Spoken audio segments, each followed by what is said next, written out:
This is Outnumbered. I'm Kayleigh McEnany. Here is my co-host, Emily Campagno. Also joining us, Fox & Friends first co-host, Carly Shimkus, Fox News contributor and president of American Spirit Enterprises and author of Fear Itself, great book, Tammy Bruce. And it's his first time on the couch. We welcome former U.S. attorney and former counsel for the Senate Judiciary Committee, raising the roof there, Brett Tolman. Well, we start with this. Former President Trump going on offense with blistering attacks on Vice President Harris. He's calling her out for her stunning reversals on her own policy positions. Brett, so to the point of the economy, voters trust Trump more on the economy over Kamala by 6 points. She's doing better, though, than Joe Biden. So I just do not understand, unless Kamala is a hostage to the Biden White House, why you go stand next to the face of Bidenomics today, talk about the issue of inflation, stand next to someone less popular than you on the top issue to voters. Why is she doing this? Well, you know, in America, we're used to politicians flip-flopping. We're used to them being inconsistent. Harris, though, is taking this to the next level. She's an artist, but it's Picasso. We can't really tell what it is she's painting. You know, this is something that you can't understand because she's not afraid to be challenged right now. So she can do what she wants and says what she wants, thinking she's rebranding herself. At some point, though, like you said, it's going to get exposed. And she's going to have to answer questions. And when she does, she comes across defensive. She comes across as lacking understanding of the principles that she's trying to portray. So I wait for that day, and then we'll see this bubble burst. And then we'll get down to the real policies that we'll be fighting over. We are learning authorities have reportedly scheduled a news conference later today on the investigation into Matthew Perry's death. Now, the Associated Press is reporting at least one arrest has been made. So, Brett, you've had experience prosecuting similar situations. Tell us about it. You know, there are doctors that are willing to compromise their ethics, and there are doctors that even take it to the next level, which is they make more money distributing drugs. They know how to do it. They utilize, oftentimes they utilize dealers to assist them in it. In this particular instance, you notice it said federal and state investigation. If this goes federally, there's an enhancement where death results from the drug distribution of at minimum 15 years in federal prison.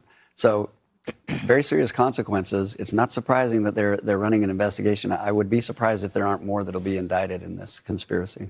And we all watched after Michael Jackson's doctor, Conrad Murray, was convicted of involuntary manslaughter, right? And just recently, 4 men arrested after the death of Michael K. Williams, another actor. So it seems like, is there a recent emphasis on cracking down on these candy doctors? And would we see something similar here? Well, I think the nation is tired of it, right? They've seen fentanyl coming across, and they're seeing deaths happen at alarming rates. And as a result, there's pressure being applied then to government agencies and to prosecutors to do something about it. The problem is, though, you can't prosecute your way out of the drug problem. And the reality is we have to know how to treat them, the mental health side of it and the addiction side of it.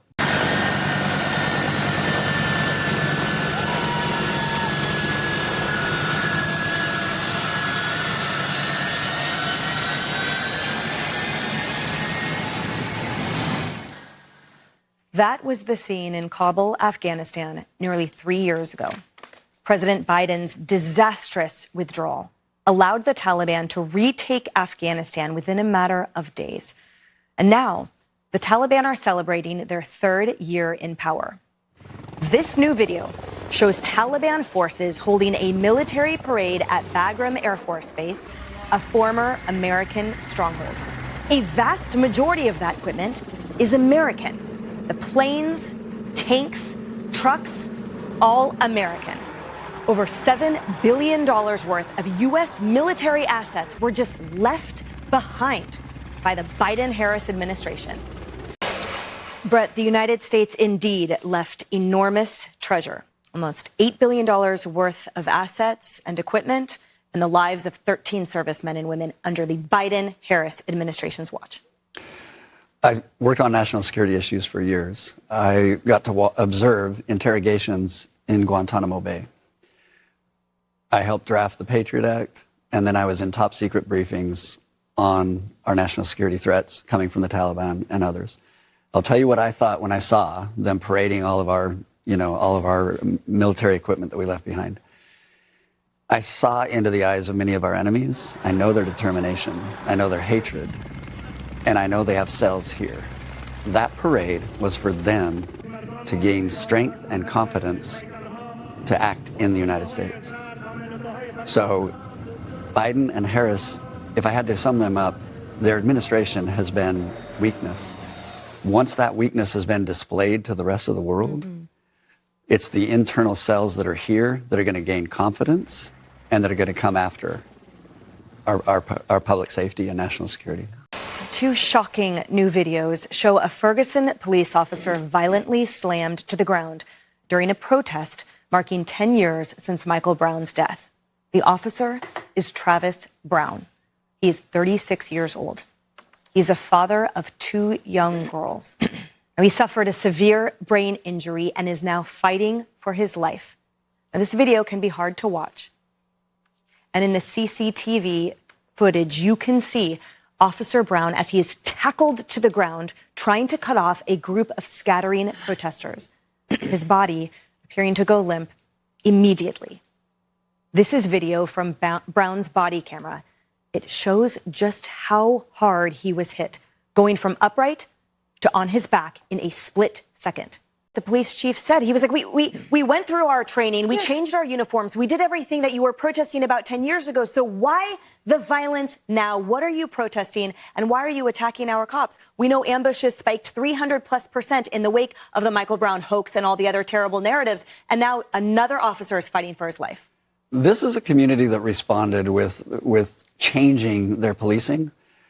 Even to the point of increasing the African-American officers from less than 15% to over 50% of their police force.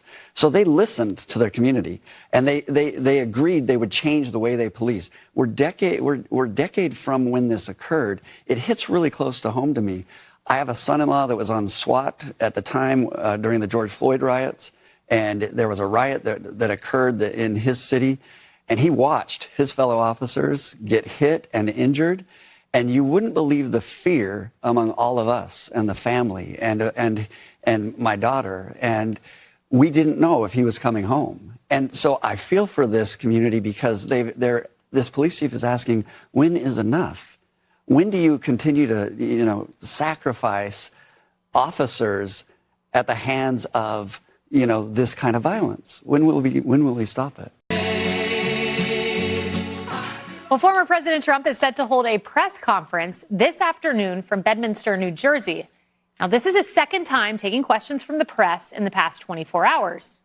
Meanwhile, we are still waiting on a news conference or even an interview from Vice President Kamala Harris and her running mate, Tim Walz. Brett, the problem with this is, yes, it is a normal thing in a campaign to try to be likable to voters, talk about, your hobbies, interests, fine, nothing wrong with that. It's when you do it in lieu of a sit-down interview with a serious journalist. Well, someone along the way made the calculation that she's better when it's light and airy and that it's not really difficult because she gets defensive. But what I'd like to see, Kaylee, is where's the 1 hour long, discussion with Elon Musk? Yeah. I mean, call for it. 2 hours. Right?